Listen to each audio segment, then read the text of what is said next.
Apocalipse, capítulo 19, versículo de número 7. Diz assim o texto: regozijemo-nos e alegremo-nos, e demo-lhes glória, porque vindas são as bodas do Cordeiro, e já a sua esposa se aprontou. Repita comigo, esposa. Agora repita comigo: eu sou a esposa do Cordeiro. Oh, glória. Mais uma vez, eu sou a esposa do Cordeiro. Olha para essa pessoa ao seu lado e fala: você é a esposa do Cordeiro. Glória a Deus. Irmãos, eu falando aqui com nosso irmão Rodolfo, que foi domingo passado, e falei: irmão, já tem um pregador para a semana que vem? A gente não tem ainda não. Talvez seja um irmão, mas ele vai confirmar. Se não confirmar, vai ser você. Eu falei: misericórdia, Jesus. Já não tem mais nem o que pregar. Mas amém. E eu preocupado essa semana inteira, não somente com o culto de ensino, na qual nós lecionamos, trazemos aqui uma palavra sobre a ira, sobre a irritação, sobre a fúria. Depois você volta lá na página da igreja, vale a pena você assistir. Eu tenho certeza que os irmãos que estavam aqui foram edificados com essa palavra. E eu não prego sem antes Deus falar comigo. Eu falei: Deus, até agora eu não tive nenhum sinal do que eu vou falar, do que eu vou pregar. E aí? Aí eu fui dormir ontem. Falei: Jesus, eu preciso de uma palavra para amanhã. Eu não posso chegar lá vazio. Aí hoje, quando eu acordei pela manhã, eu acordei com aquele hino das irmãs na cabeça. Eu sei que o noivo já vem, meu coração queima. Falei: já entendi, Jesus. Vou pregar a respeito da volta de Jesus. Muitas das vezes a gente pensa que Deus vai falar conosco de uma maneira assim extraordinária. Vai aparecer um anjo na nossa frente, o mar vai se abrir. Não, irmãos. Deus fala conosco na simplicidade. E eu, pesquisando ali nos meus esboços, eu me deparei com essa palavra de Apocalipse, capítulo 19, versículo 7, que vai falar a respeito das bodas do Cordeiro. Nós sabemos e entendemos que Jesus, em todo o seu ministério, ele sempre se utilizou de parábolas para se dirigir ao povo, para se dirigir aos discípulos em temas complicados, em temas complexos. E nós vamos ver em toda os evangelhos, Mateus, Marcos, Lucas e João, que Jesus ele se utilizou muito de parábolas, porque isso facilitava o entendimento dos ouvintes, o entendimento daqueles que estavam escutando. Então, na noite deste dia, eu quero me utilizar de um tema para falar de nossa responsabilidade como igreja e sobre a volta de Jesus. Então hoje nós vamos tratar a respeito de casamento, mais especificamente um casamento judaico. Então esse esboço, esse sermão, essa pregação, nós vamos dividir ela em 3 partes. Primeiro, a fase do contrato. Segundo, a fase da preparação. E terceiro, a fase das bodas do Cordeiro. Então, fazendo um passeio na Bíblia e nos versículos que assim nos permitir, eu creio que Deus vai falar conosco na noite deste dia e será uma palavra de edificação para nós. Hoje eu falei para Deus: Deus, hoje eu estou com vontade de pregar. E se o Senhor tiver com vontade de me usar, vai dar certinho. Oh, glória. Enfim, quando um judeu, ele se afeiçoava por uma moça ou por uma judia, ele olhava para aquela mulher, ou o pai do noivo olhava para uma moça e falava, é ela. O noivo olhava e falava, é ela que eu quero. Ou o pai do noivo olhava para a moça e falava, essa é a moça que o meu filho precisa ter. Quando chegava a esse ponto e tomava a decisão entre pai e filho, o noivo, ele deveria ir à casa do pai da noiva e pagar um dote para ela. E esse dote, ele servia como se fosse um contrato de casamento ou um contrato nupcial. E haveria 3 maneiras desse dote acontecer.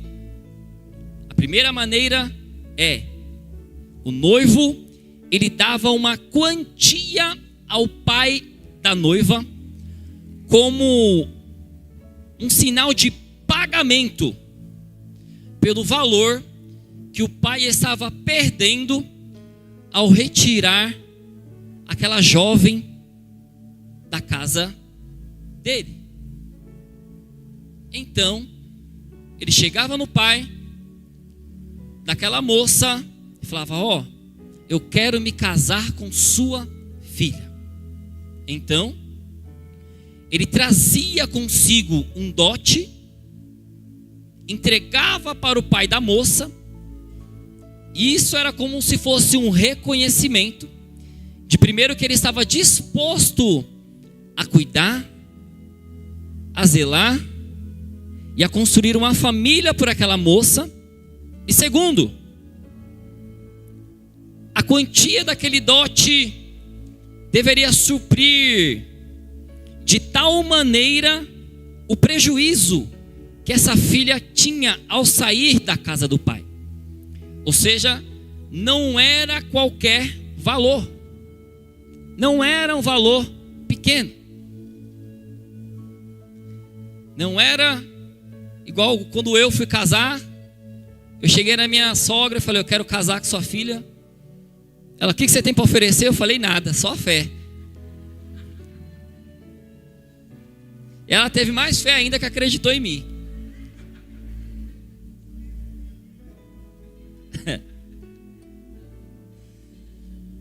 Vocês riem, né? Esse era um primeiro tipo de dote. Havia um segundo tipo de dote, que era quando o pai da noiva ou o pai da noiva ou o pai do noivo dava um presente para o noivo ou um presente para a noiva. Existia também um terceiro tipo de dote, que o noivo, ele dava um presente para a noiva, que também presentearia o noivo. Mas para o nosso entendimento aqui, e para a melhor compreensão daquilo que o Senhor tem para falar conosco, nós vamos ficar com o primeiro exemplo. O noivo, ele ia e pagava o dote para o pai da noiva. Ele dava um dote. E o mais interessante é que quando nós pegamos o manual de usos e costumes bíblicos de William Coleman, página 110, 111, segunda edição de 2017, Curitiba, Paraná, referência bíblica. Oh, glória! Nos dias de Cristo, costumava-se tirar 10% desse dote para a noiva comprar alguns artigos de luxo para si. Geralmente essa quantia que a noiva recebia, esses 10% que a noiva recebia, era suficiente para quê? Para ela comprar perfume, para ela comprar joias e muitas das vezes colocar até dente postiço. Já pensou, o noivo vai casar, vai receber a noiva e a noiva banguela? Meu Deus do céu. Tá vendo, para as irmãs que não se casou? Cuide-se. Tenha fé, sua hora vai chegar. Eu não ouvi um glória.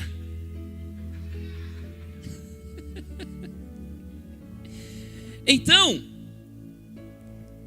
nessa primeira fase, o noivo ele pagava o dote.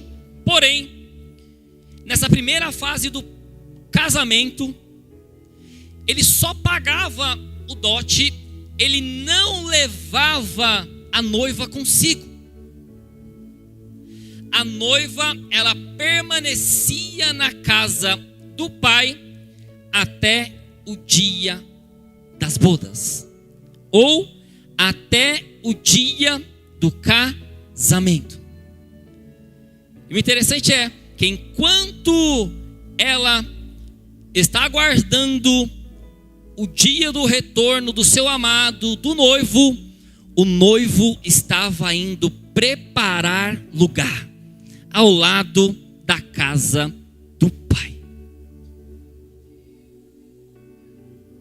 Para a gente já começar a entender isso aqui,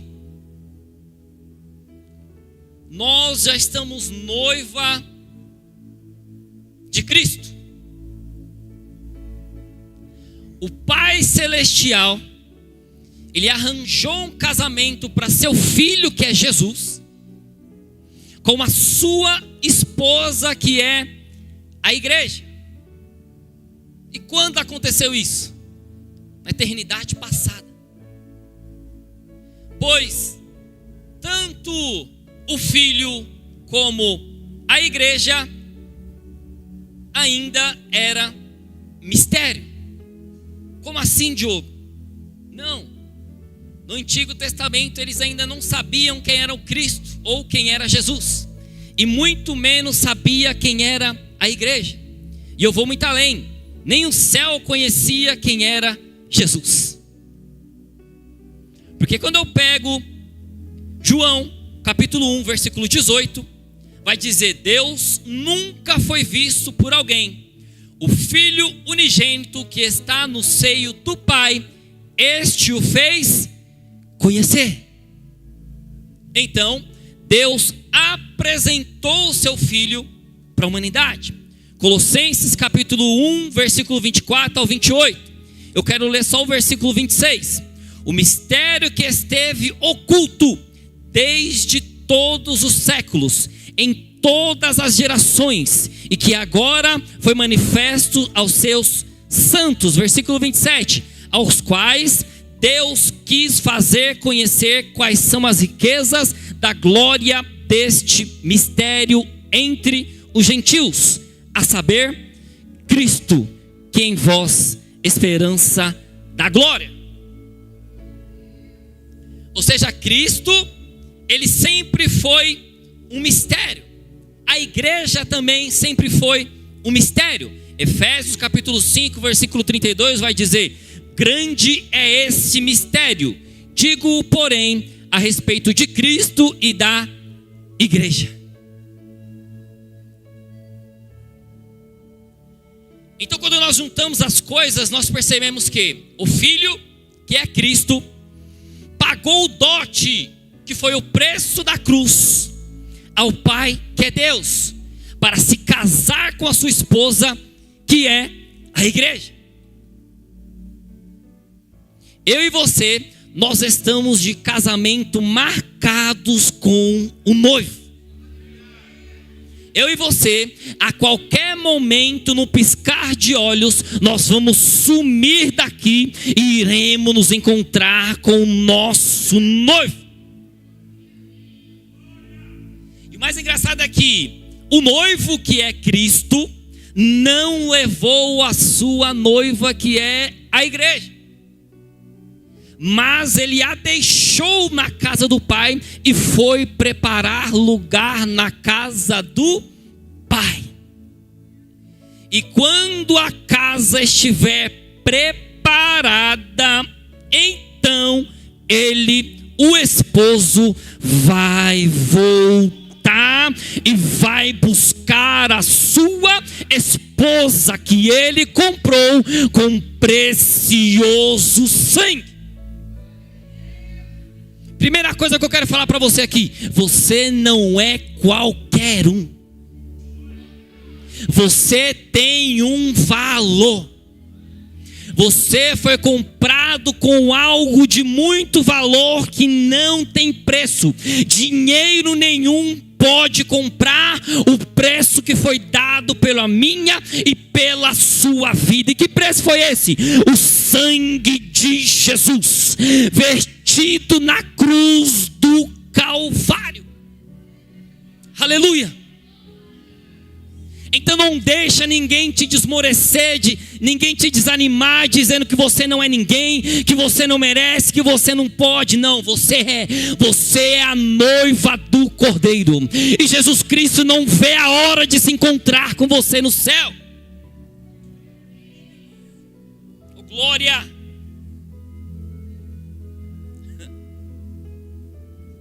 Então essa é a primeira fase do casamento. E tem a segunda fase do casamento, que é a fase da preparação. E como funciona essa fase da preparação? Essa preparação, ela flui dos dois lados. Do noivo, preparando a casa, a morada, ao lado da casa de seu pai. E a outra preparação, ela ficava por responsabilidade da noiva, que estava na casa do pai dela. Então esse período chamado de preparação, a noiva, ela tinha aos seus serviços algumas virgens que lhe ajudavam na preparação. E nós já vamos falar um pouco mais dessas virgens aplicado ao contexto da igreja. E nessa preparação, o noivo, ele tinha um amigo, que era o amigo mais chegado dele, era um amigo de confiança. Como o noivo não podia ir ver a noiva, e a noiva não podia ir ver o noivo, esse amigo de confiança do noivo, ele ia até a noiva para saber como a noiva estava, para saber se ela estava bem, para saber se ela estava se preparando, para saber se ela estava ansiosa, aguardando a vinda do noivo. Da mesma maneira, ele levava recado da noiva para o noivo. Era um amigo de confiança. E uma das fases de preparação tinha algo de muito importante, que era a obrigação das noivas, que era o banho nupcial, que na língua hebraica é chamada de mikvé. Os rabinos, eles dizem que essa palavra mikvé, quando a gente traduz, significa concentração de águas. E que a Torá, ela ordena que toda mulher passe por esse banho, pelo mikvé, a cada 7 dias após o seu ciclo menstrual.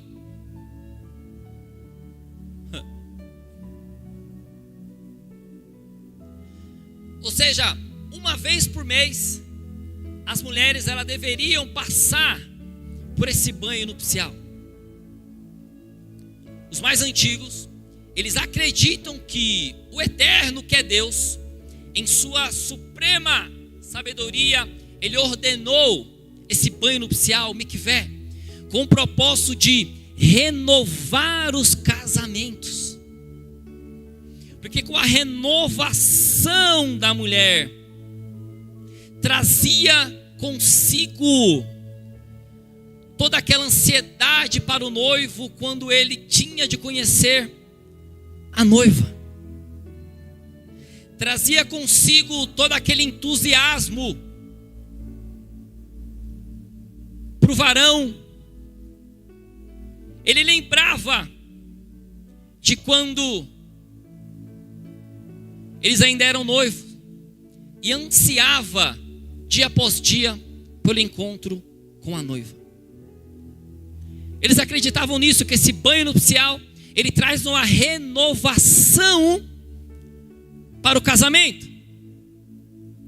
Então, o noivo, que é Cristo, foi preparar o lugar na casa do Pai, que é Deus. Já a noiva, ela ficou na casa do Pai para a sua fase de preparação. E nessa fase de preparação, a noiva, ela ficava sob o cuidado das virgens, que aqui está representada pelos 5 ministérios de Efésios capítulo 4, versículo 11. Quais são esses ministérios? Diz assim: e ele mesmo deu uns para apóstolos, e outros para profetas, e outros para evangelistas, e outros para pastores e doutores. E qual que era a função dessas virgens? A função dela era de preparar a noiva para apresentá-la ao noivo.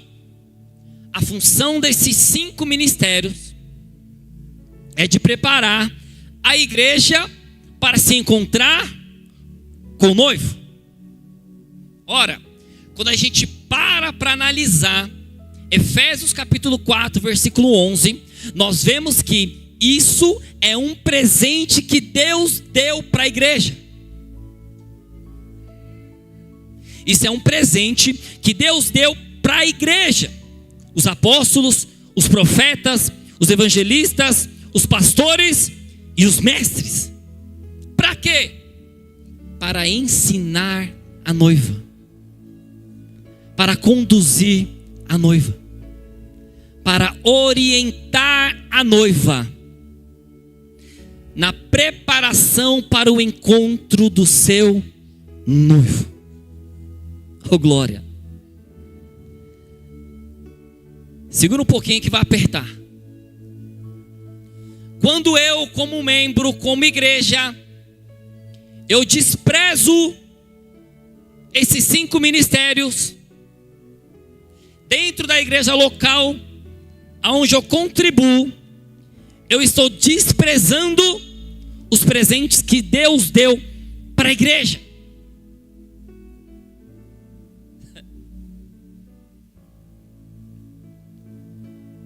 Quando eu, como igreja, eu acho-me no direito de recusar o meu pastor, de recusar os presbíteros, de recusar os profetas da casa, de recusar os ministros da palavra que o Senhor levantou para nos ensinar, eu não estou rejeitando eles. Eu estou rejeitando os presentes que Deus deu para a igreja.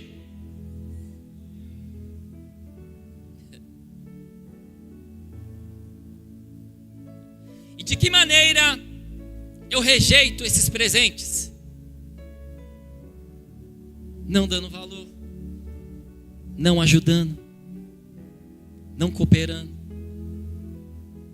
não contribuindo.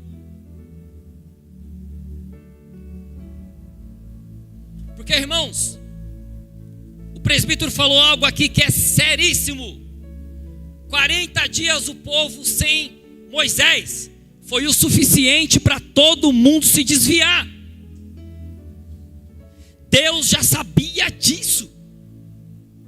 Por isso que ele levantou no meio da igreja pastores, evangelistas, profetas e mestres para conduzir a igreja. Porque se nós não tivermos alguém para nos orientar, certamente a gente vai desviar.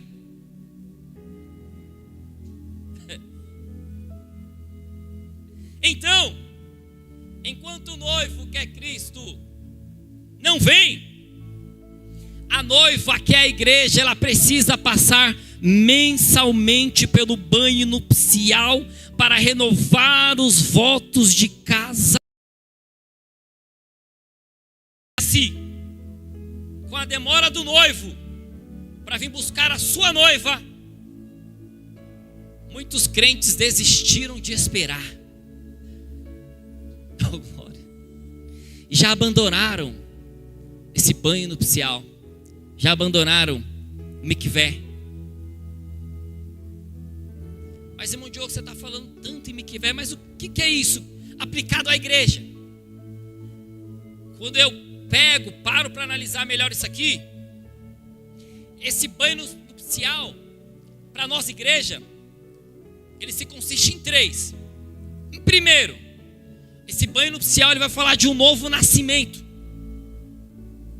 Enquanto Cristo ele não vem buscar a sua igreja, é de fundamental importância que o crente ele deve andar como um novo nascido, ou como nascido de novo. 2 Coríntios capítulo 5, versículo 17. Assim que, se alguém está em Cristo, nova criatura é, e as coisas velhas já passaram, eis que tudo se fez novo. É novidade de vida para mim e para você.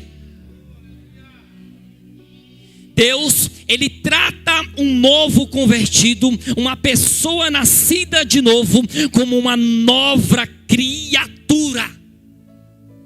Glória. E como uma nova criatura, eu preciso viver o novo de Deus. E na nova criação, quando Deus resolveu criar algo novo, essa criação, ela começou com o pairar do Espírito Santo em um mundo sem forma e vazio. Eu e você, antes de aceitar Cristo, nós éramos sem forma e vazio. Só que o Espírito Santo de Deus, ele investiu em nós, ele creu em nós, ele pairou sobre nós, ele começou a trabalhar em nós. E nessa nova criação, o Espírito fez a separação entre as luzes, as trevas. Na nova criação, ele separou as águas de cima e as águas de baixo. Na nova criação, ele deu um firmamento. Na nova criação, ele separou as águas da terra seca. E com a nova criação, a terra que era seca começou a produzir. O Espírito Santo de Deus, ele não desiste de você. O Espírito Santo de Deus continua trabalhando na sua vida dia após dia. Aleluia. Então nós, como cristãos, nós devemos viver como uma nova criatura, porque o texto é claro: tudo se fez novo. É novidade de vida. É novidade no andar, no pensar, no falar, no agir, no comunicar. É novidade. Em segundo lugar, esse banho nupcial ele vai falar de santificação. Aqueles que guardam a vinda de Cristo precisam manter uma vida santificada. Pois a graça de Deus só tem um efeito na vida daquele que se é salvo, se ele se santificar. 1 Tessalonicenses capítulo 4, versículo 3, versículo 4, versículo 7 diz assim: porque esta é a vontade de Deus, a vossa santificação, que vos abstenhais da prostituição. Versículo 4, que cada um de vós saiba possuir o seu vaso em santificação e honra. Versículo 7, porque não nos chamou Deus para a imundícia, mas para a santificação.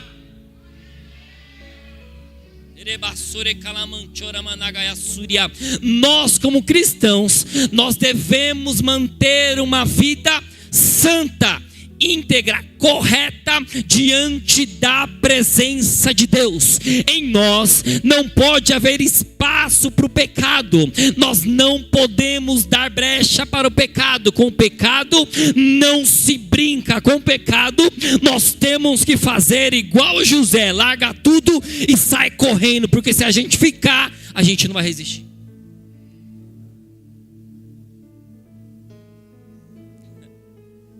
Santificação. Sede santos como eu sou santo.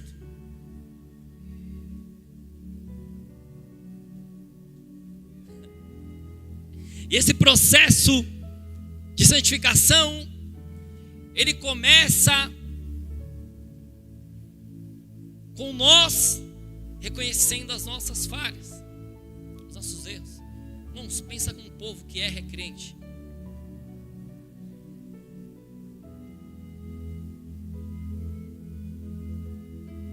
Mas não é porque a gente é ruim, é porque nós aprendemos a reconhecer os nossos erros. Eu ministrei um estudo aqui na sexta-feira falando sobre ira, o limite entre a emoção e o pecado. A ira, ela só vai se tornar um pecado na nossa vida quando eu deixo essa emoção tomar conta de mim.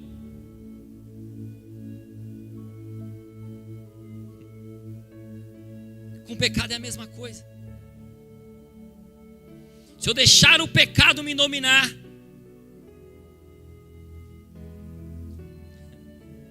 é por isso que nós precisamos manter uma vida santa. E como nós vamos nos santificar? Através da palavra de Deus, que é o nosso terceiro ponto aqui. O banho nupcial, ele é uma purificação pela palavra de Deus. Enquanto o noivo não vem, a noiva, que é a igreja, ela precisa se banhar no mikvé da palavra. Efésios capítulo 5, versículo 26, 27, com João capítulo 15, versículo 3. João 15, 3 diz: vós já estáis limpos pela palavra que vos tenho falado. Efésios capítulo 5, versículo 26 e 27. Para santificar, purificando-a com a lavagem da água pela palavra, para apresentar-se a si mesmo igreja gloriosa, sem mácula, sem ruga, nem com coisa semelhante, mas santa e irrepreensível. É a palavra. É a palavra que nos limpa. É a palavra que nos purifica, é a palavra que nos direciona, é a palavra que nos orienta, é a palavra que nos dá força, é a palavra que nos mantém de pé. É por isso que nós, como os obreiros, como os pastores, nós insistimos, irmãos, vem para o culto de ensino, vem para a escola bíblica dominical, porque é a palavra que vai te dar ânimo, é a palavra que vai te dar força, é a palavra que vai te sustentar.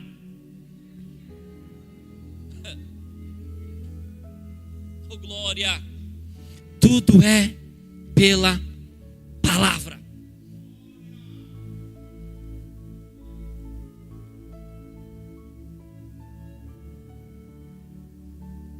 Enquanto a noiva, ela está se preparando, e o noivo está preparando a morada, o amigo do noivo, ele tem um papel muito importante.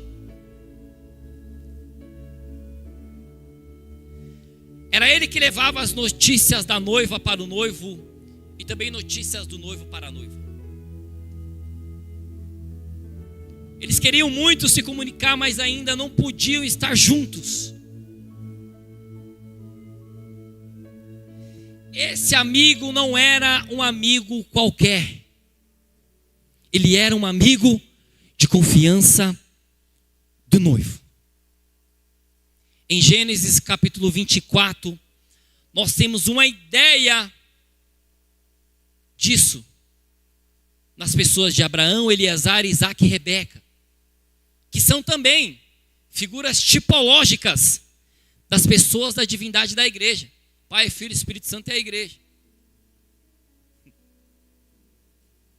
No texto, nós temos Abraão como um tipo de pai, que enviou o seu mordomo de alta confiança para quê? O nome dele era Eliezer. Como tipo, Eliezer aqui, ele vai tipificar o Espírito Santo de Deus. Então Abraão, ele enviou Eliezer para a terra dos seus antepassados, em busca de uma noiva por nome Rebeca. Rebeca está simbolizando a igreja, para seu filho Isaac, que é um tipo de Cristo. Então, quando eu olho para esses personagens, eu vejo a tipologia bíblica do arrebatamento da igreja. Abraão, assim como ele entregou Isaac, Deus ele também entregou o seu único filho por amor de nós.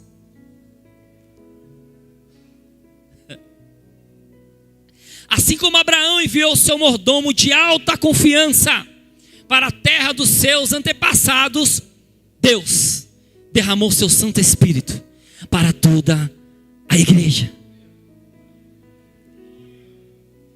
Assim como o mordomo Eleazar, ele veio com 9 camelos, carregados de presente, para a futura esposa do seu Senhor.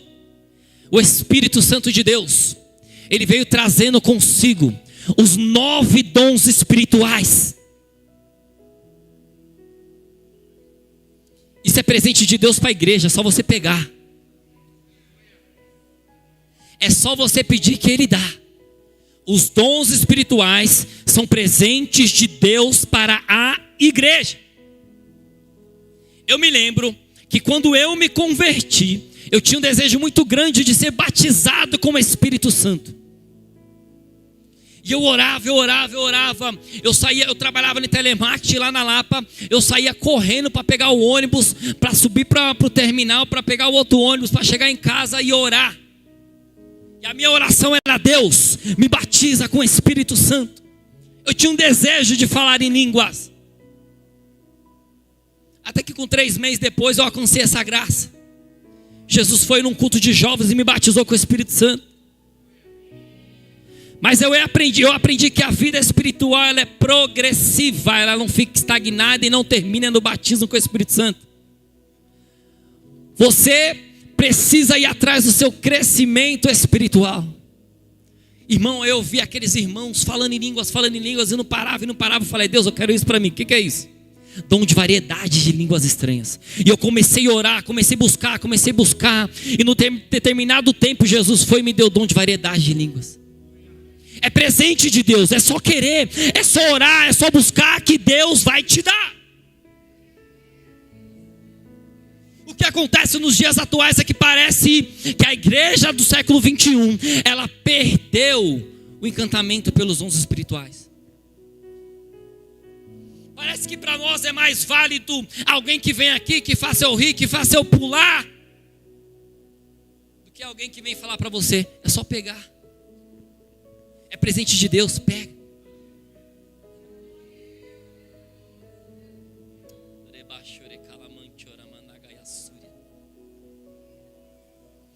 E esses presentes servem nada mais, nada menos para quê? Para adornar a igreja aqui na terra. Assim como Rebeca era donzela, formosa, virgem, ela descia a fonte, ela enchia o cântaro e depois ela subia. A igreja, ela precisa ter esse mesmo comportamento. A igreja, ela precisa ter esse princípio de descer a fonte, de encher o cântaro para depois subir. Eu vou te explicar. A igreja precisa ter esse princípio doutrinário de descer a fonte. Qual que é a fonte? É o Espírito Santo de Deus. Precisa encher o cântaro. Qual que é o cântaro? É a minha vida espiritual. Para depois subir. Subir para onde, Diogo? Para o arrebatamento da igreja. Eu e você, nós precisamos ter o desejo de descer a fonte do Espírito Santo, de buscar mais do Espírito Santo, de buscar os dons espirituais, para que eu possa me encher e estar preparado para o dia do arrebatamento.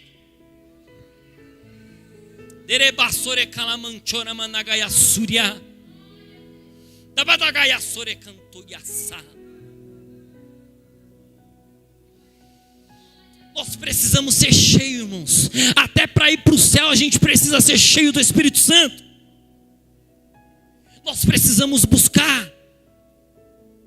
Uma vez eu estava lendo um livro, foi o primeiro livro cristão que eu li, do Benny Hinn, chamado Bom Dia Espírito Santo.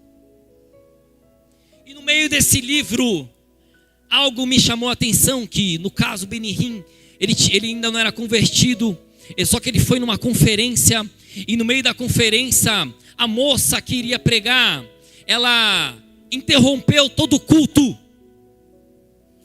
Ela olhou para a multidão e disse: não entristeçais o Espírito Santo de Deus.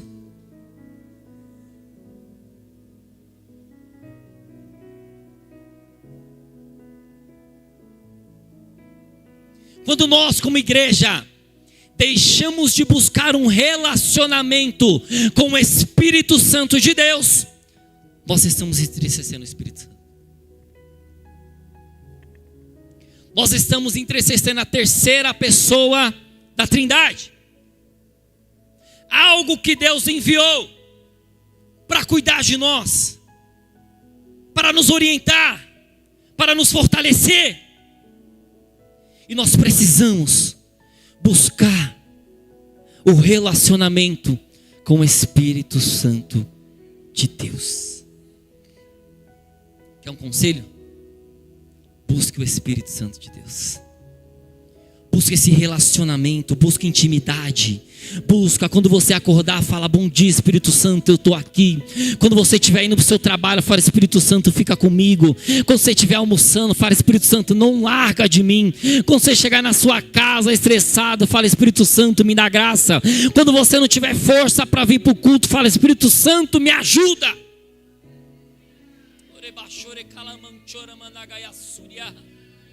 Ele quer te fortalecer.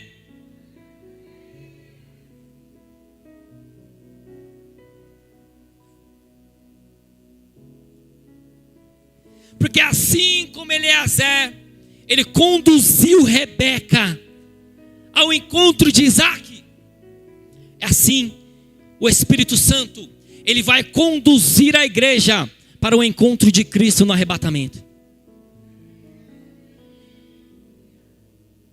Assim como Isaac estava no monte em oração esperando a sua amada, assim Cristo, ele está no lado de Deus, intercedendo por nós.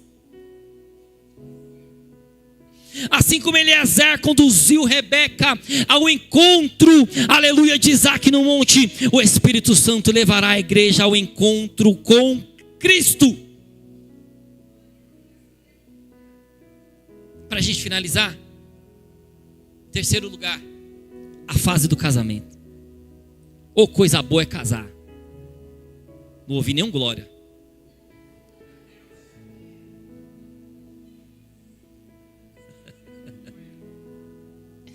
Coisa boa é o casamento. Não ouvi nenhum glória. Porque a minha Bíblia diz que quando tudo estiver pronto e Deus, pela tua infinita misericórdia, der o sinal para Jesus e falar: vai, nós seremos arrebatados. E como no abrir e piscar de olhos, nós não nos encontraremos mais aqui. Nós nos encontraremos nas nuvens com Ele. Oh, glória! Se você nunca andou de avião, fique em paz, Jesus vai te encontrar nas nuvens. 1 Tessalonicenses capítulo 4, 17. Depois nós, os que ficarmos vivos, seremos arrebatados juntamente com eles nas nuvens, e encontrar o Senhor nos ares, e assim nós estaremos para sempre com Ele. E eu tenho certeza que Jesus, Ele aguarda ansiosamente por esse dia. Quem mais aguarda por esse dia? Eu sei que as tribulações desse mundo terreno, desse mundo presente, quer fazer a gente desistir, quer fazer a gente parar, quer fazer a gente desanimar, irmãos. Mas não olhe para isso. Tenha certeza que a qualquer momento a trombeta irá soar e Jesus vai estar esperando por nós, de braços abertos nas nuvens.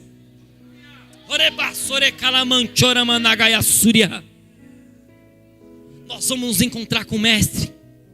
Nós passaremos pelo tribunal de Cristo para nós recebermos os nossos galardões.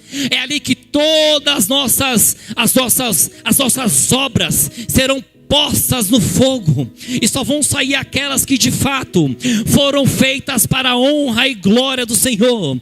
Ou seja, não adianta chegar aqui e fazer para o homem, não adianta chegar aqui e querer fazer para se mostrar, não. O que vai contar lá em cima é o que foi feito para a honra e para a glória de Deus.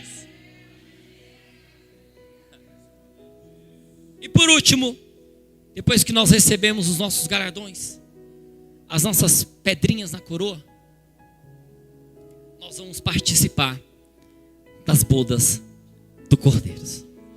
E nós vamos ceiar com Ele. Como vai ser essa mesa? Eu não sei. Vai ter mesa para todo mundo lá. Aonde Jesus vai estar? Não sei. Ele vai estar lá. Mas de uma coisa eu tenho certeza: nós precisamos buscar o reino de Deus. Vamos colocar de pés. Passei um pouco do meu horário, mas eu tenho certeza que essa palavra falou com você. Saia nessa noite com certeza e convicção que você não é qualquer um. Há um preço que foi pago pela minha e pela sua vida. E aquele que pagou um alto preço foi preparar um lugar para nós. E a nossa obrigação aqui na terra como igreja é se preparar para a volta dele. E a volta dele será gloriosa. Mas para isso nós temos que estar preparados. Amém? Que Deus os abençoe. Se prepare. Será como um abrir e piscar de olhos.